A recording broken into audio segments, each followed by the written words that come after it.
Purihin po ang Panginoon sa umaga pong ito. Isang mapagpalang umaga po sa bawat isa po sa atin na tinubos at iniligtas ng ating pong Panginoong Yesus.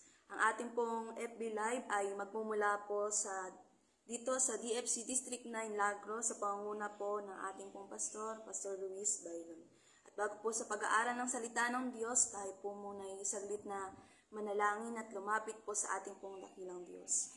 Hallelujah! Maraming salamat po aming Panginoon. Patuloy namin kayong pinupuri, pinapasalamatan o Diyos sa umaga pong ito, Panginoon, sapagkat kayo'y karapat-dapat sa lahat ng mga papuri pa. Salamat, Panginoon. Dahil po sa ginawa po ninyo, o Diyos, sa patuloy na ginagawa po ninyo sa aming pong mga buhay, at maging sa gagawin pa po ninyo sa aming po mga buhay, Panginoon, ay pinagpapasalamat po namin, Panginoon. Higit, O Diyos, binibigyan po namin ng papuri, pasalamat sa kung sino po kayo na aming Diyos na sinasampalatayanan. Isang Diyos na buhay, isang Diyos na makapangyarihan sa lahat. Maraming salamat po aming Panginoon. Maraming salamat po, O Diyos. At minsan pa po sa umaga pong ito, patuloy po kaming nagpapakumbaba aming Panginoon. Hiningi po namin ng kapatawaran ang mga mali po namin nagawa sa inyong harapan, O Diyos. Mga maling pag-iisip man, Panginoon, maling motibo ng aming po mga puso, maling pananalita, O Diyos, ay hilingi po namin ng kapatawaran aming Panginoon. Dalangin po namin ang paglilinis ng iyong makapangyarihang banal na dugo, Panginoon, at kalakip po nito, O Diyos, ang patuloy na pagtutuwid po ninyo sa aming po mga buhay sa pamagitan ng kapangyarihan ng iyong salita na kikilos sa aming po mga buhay, Panginoon, na magbibigay sa amin ng bagong kaisipan na katulad po sa aming pong Panginoong Yesus. Patuloy lamang po, O Diyos, kayo pong maghari sa aming pong mga buhay, sa aming pong pag-aaral na iyong mga salita, Panginoon. Lubos po kayong magpahayag, Panginoon. Patuloy kayong maghari sa aming pong mga buhay. Ikaw lamang ang maitaas sa umaga pong ito. Maraming salamat po, O Diyos. Maraming salamat, Panginoong Yesus. Sa inyo po ang lahat ng papuri, salamat, pagluwalhati. Sa pangalan po na aming pong Panginoong Yesus. Amen. Salamat po sa ating pong Panginoon. Purihin po ang ating pong dakilang Diyos. Itong mga nakaraang araw nga po o nung mga nakaraang linggo po ay ating pong ginunita o inalala yung ginawa ng ating pong Panginoong Hesus. Kaya tayo po ngayon ay mayroon pong kaligtasan. Yung pinagdaanan pong hirap ng ating pong Panginoon, yung 7 huling salita na sinabi po na ating pong Panginoong Hesus, ang kanyang pagkamatay at muling pagkabuhay. At salamat po sa ating pong Panginoon, malaking porsyento po sa bansa po natin o 78.8% ng population po ng bansang ito ay nasasakupan po ng Romano Katoliko o Roman Catholic. At ang iba naman po, ang 6.4% ng population po ito ay nasasakupan po ng mga Muslim. At sunod naman po, 10.8% ng population po natin ay may relihiyon o nakapaloob po sa Protestante. At ang 4% naman po ay nakapaloob po sa iba pong mga relihiyon. At dahil nga po doon, dahil sa nagdaang Holy Week, maraming establishmento po o maraming paaralan, maraming trabaho ang wala pong pasok o talaga pong nagkaroon po ng holiday bilang pagdiriwang po dito nga po sa ginanap pong Holy Week. At maraming kababayan po natin ang naging kabahagi po sa pagdiriwang na ito. Sa ating pong makikita sa pagdiriwang po nila sa ganito pong tagpo o sa Holy Week, marami po ang nagbibigay ng pagpapakita na sila po ay nagpapasalamat sa Diyos sa pamagitan po ng pagpapahirap sa kanilang sarili. May ilan pong nagpapapako sa krus at mayroon pong mga ilan na yung mga rebulto po nila o yung mga makikita po nating mga imahe po nila na kanila pong sinasamba ay pinaparada po nila at talagang magarbong parada po yung kanila pong isinasagawa bilang pasasalamat o paggunita po dito po nga po sa tinatawag po nating Holy Week. Pero katulad nga po ng sinasabi po sa aklat po ng 2 Timothy chapter 3 verse 5. Ulitin ko lamang po 2 Timothy chapter 3 verse 5, sinabi po ni Apostol Pablo kay Timoteo sa huling panahon, ito po yung isa sa mga makikita po natin. Sabi po dyan, ipinapakita nilang makadiyos sila, pero hindi naman nakikita ang kapangyarihan nito sa buhay nila. Iwasan mo ang mga taong ganito. Sabi po ni Apostol Pablo kay Timoteo, ipinapakita ng mga taong ito na makadiyos sila pero hindi naman nakikita ang kapangyarihan nito sa buhay nila. Isang mabuting bagay po ang alalahanin o ipagdiwang po natin yung ginawa po ng ating pong Panginoong Hesus para po sa bawat isa po sa atin na patuloy nating alalahanin, ipagdiwang yung kaligtasan na ipinagkaloob po sa atin po na ating pong dakilang Diyos. Ngunit sa paraang nais po ng ating pong Panginoon. Sa paanong paraan po natin maipapakita ang ating pag-alala sa ginawa ng ating Panginoon. Una po, sa pamagitan ng isang buhay na nakikita ang kapangyarihan ng ginawa ng pagliligtas sa atin ng ating pong Panginoong Hesus. O dapat na nakikita po sa buhay ng bawat isa po sa atin na mayroong Diyos na nagkatawang tao, na buhay sa mundong ito, naghirap, namatay at muling nabuhay, at yun po yung naging dahilan ng ating pong kaligtasan. Na kaya dapat po sa buhay ng bawat isa po sa atin ay makikita yung kapangyarihan ng kaligtasan na ito. Katulad nga po ng sinasabi po sa aklat po ng Roma chapter 1, verse 16, ang sabi po dyan, hindi ko ikinakahiya ang magandang balita tungkol kay Kristo dahil ito ang kapangyarihan ng Diyos sa ikaliligtas ng lahat ng sumasampalataya. Una ang mga Hudyo at gayon din ang mga hindi Hudyo. Yun po yung kapangyarihan ng Diyos na unang kumilos po sa buhay ng bawat isa po sa atin. Yung kaligtasan na nanggaling po sa ating pong Panginoong Hesus. Kung bakit po siya naparito sa mundong ito, nagdanas ng maraming hirap na hindi po natin masukat akalain na dapat danasin ng isang Diyos na banal para po sa bawat isa po sa ating na mga makasalanan. At salamat po sa ating pong Panginoon. At kung tayo naman po ngayon ay may kaligtasan na, ano naman po yung sunod na kapangyarihan ng Diyos na kikilos po sa buhay ng bawat isa po sa atin. Katulad nga po ng sinasabi po sa aklat po ng 2 Corinthians chapter 5 verse 17.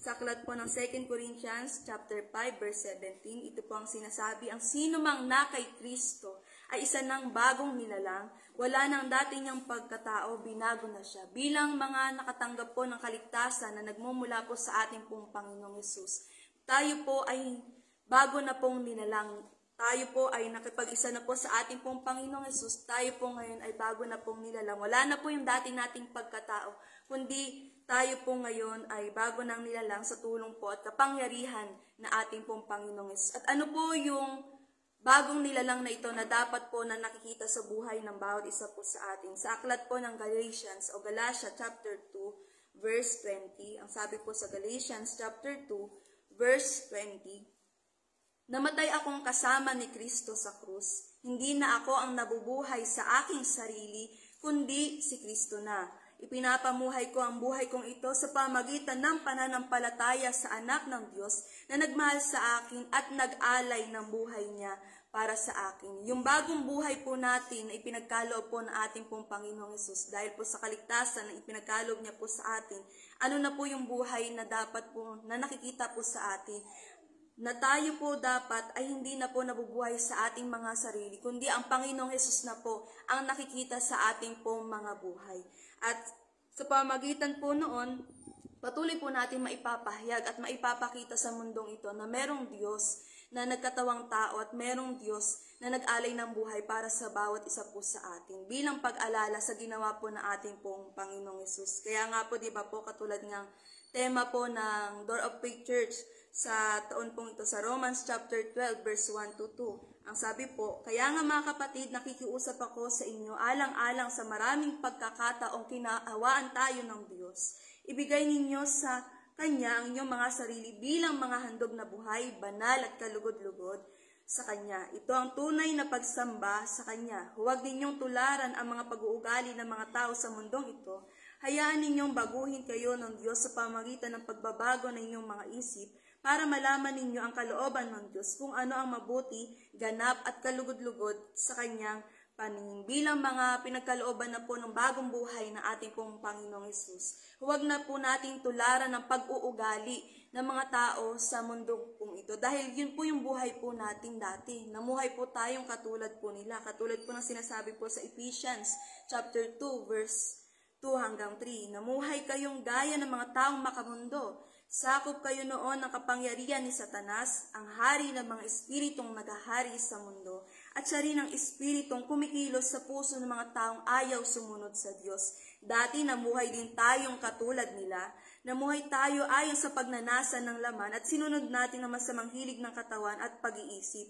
Sa kalagayan nating iyon, kasama rin sana nila tayo na nararapat parusahan ng Diyos. Dati po ay namuhay din po tayong katulad po nila. Pero sinasabi po ni Apostol Pablo sa aklat po ng Romans chapter 12 verse 1 to 2, di ba nga po sa maraming pagkakataon na kinawaan po tayo ng ating pong Panginoon, ay patuloy pong maialay po natin ang ating pong mga buhay na banal at kalugod-lugod sa pamagitan po ng paano pong paraan na tayo po ay iba na po yung pag-uugali po natin. Hindi na po dapat katulad sa pag-uugali ng mga tao sa mundong ito. At kaya bilang binigyan na po ng bagong pagkatao ng ating pong Panginoon, ay patuloy lamang sa pamagitan po nun sa pag-aalay po natin ng buhay na kalugod-lugod sa harapan po ng ating pong dakilang Diyos. Maipakita po natin, maging paalala sa mundong ito na merong Diyos na nabuhay para po sa buhay ng bawat isa po sa atin, nagbigay ng kaligtasan para po sa bawat isa po sa atin. Kaya nga po, ating pong balikan yung sinabi po ni Apostol Pablo, 2 Timothy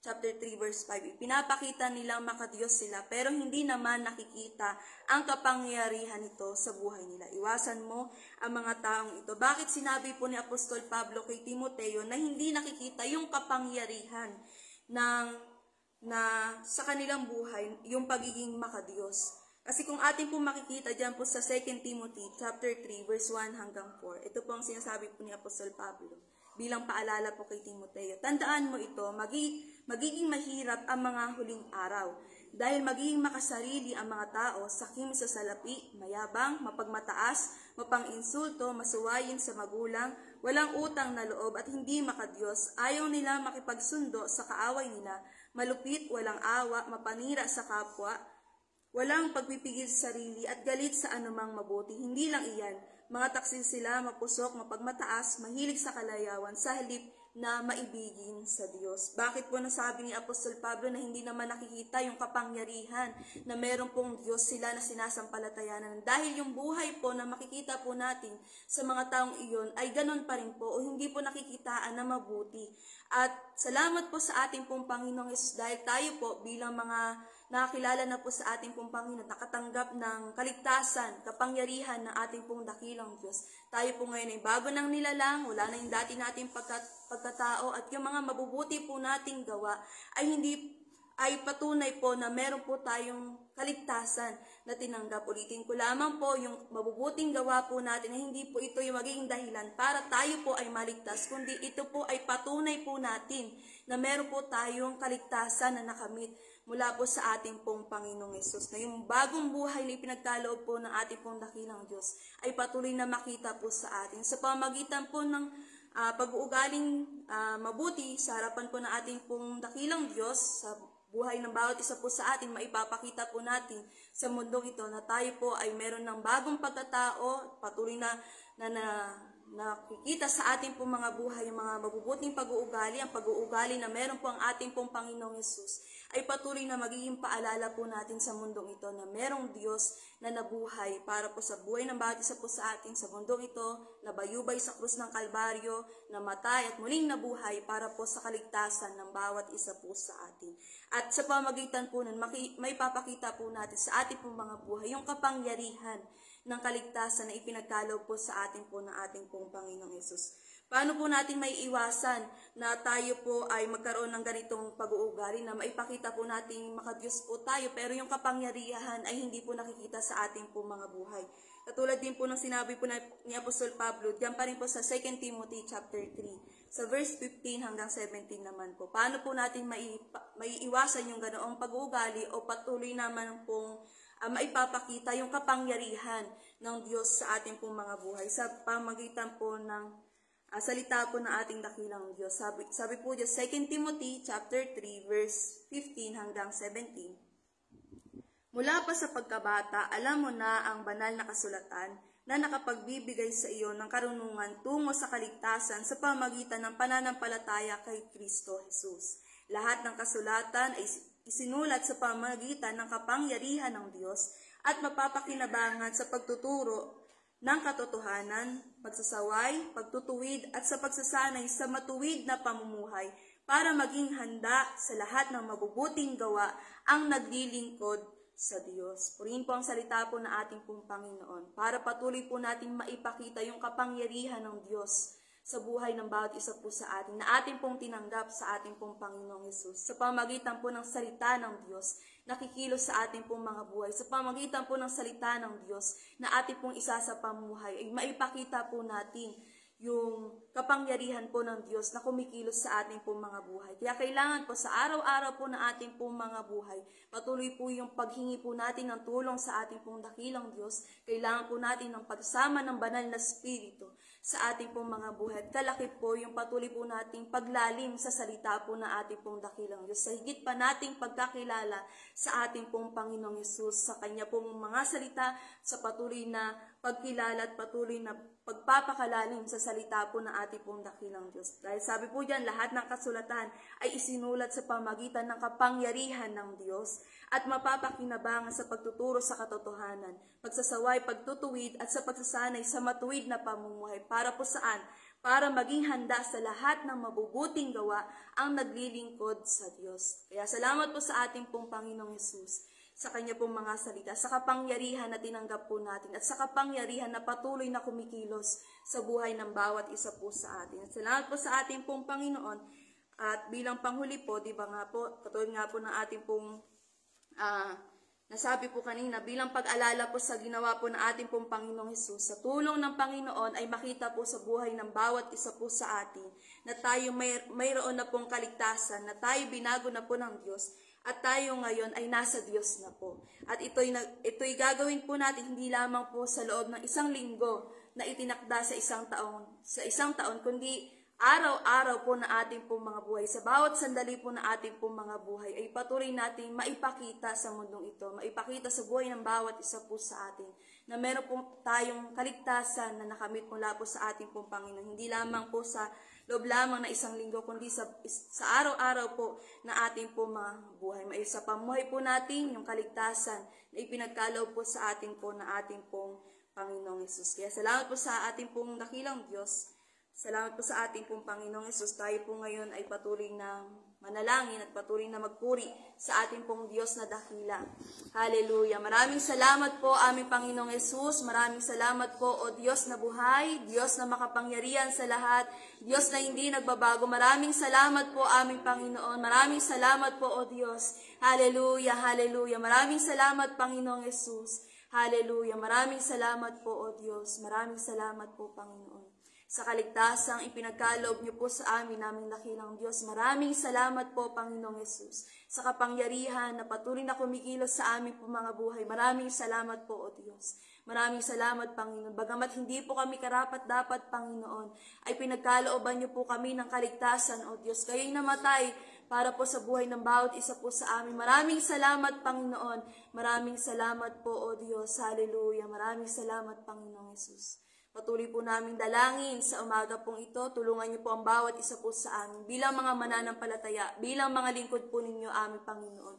Tulungan niyo po kami na sa araw-araw po na aming po mga buhay na maipakita po namin ang kapangyarihan ng kaligtasan na ipinagkaloob niyo po sa buhay ng bawat isa po sa aming Panginoon. Patuloy po namin maisapamuhay ang iyong mga salita, Panginoon. Tulungan niyo po kami na masigit pang lumalim, Panginoon, sa inyo pong mga salita. Patuloy na sumampalataya sa inyo, Panginoon, at magtiwala sa inyo, aming Panginoong Hesus. At patuloy, Panginoon, sa tulong po ninyo, aming Panginoon, masumpungan niyo po ang bawat isa po sa amin na nagtatapat at sumusunod po sa inyong kalooban, aming Panginoon. Ang bawat isa po sa amin, Panginoon, tulungan niyo po kami, Panginoon, at kayo ang magtagumpay sa amin pong mga buhay, aming dakilang Diyos. Kayo lamang ang patuloy na maghari, Panginoon, at patuloy na makita po sa amin pong mga buhay na meron po kaming Panginoon na pinasasakupan, O Diyos. Walang iba kundi kayo lamang, Panginoong Hesus, sa buhay na ito. Maraming salamat po, O Diyos. Sa umaga pong ito, aming Panginoon, patuloy po namin sama-samang pinagpapala, O Diyos,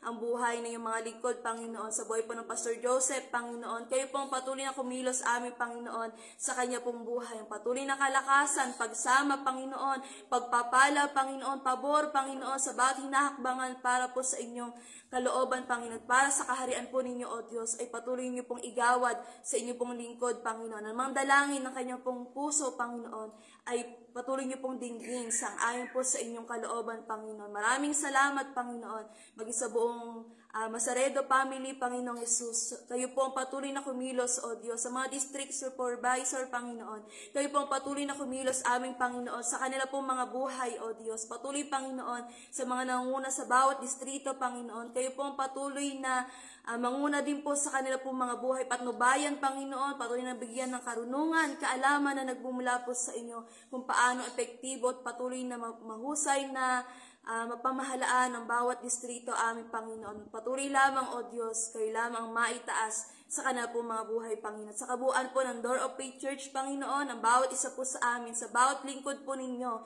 sa bawat mga mananampalataya, Panginoon. Tulungan niyo po ang bawat isa po sa amin na makapamuhay ng banal at kalugod-lugod sa inyo pong harapan, Panginoon. Sa pamamagitan po nito, Panginoon, ito po ang aming tunay na pagsamba, Panginoon.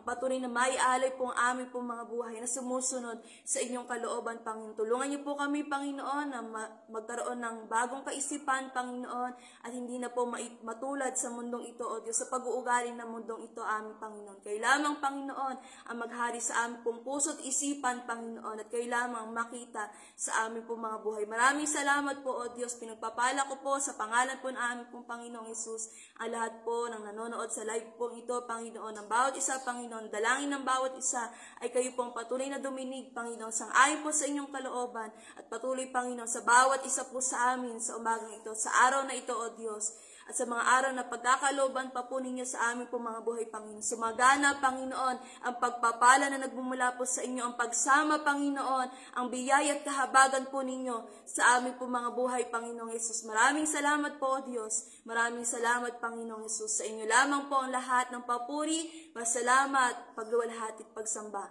Sa pangalan po na ating pong Panginoong Hesus, ang lahat ng anak ng Diyos ay magsabi po ng Amen. Salamat po sa ating pong Panginoon, sa Diyos po ang lahat ng papuri.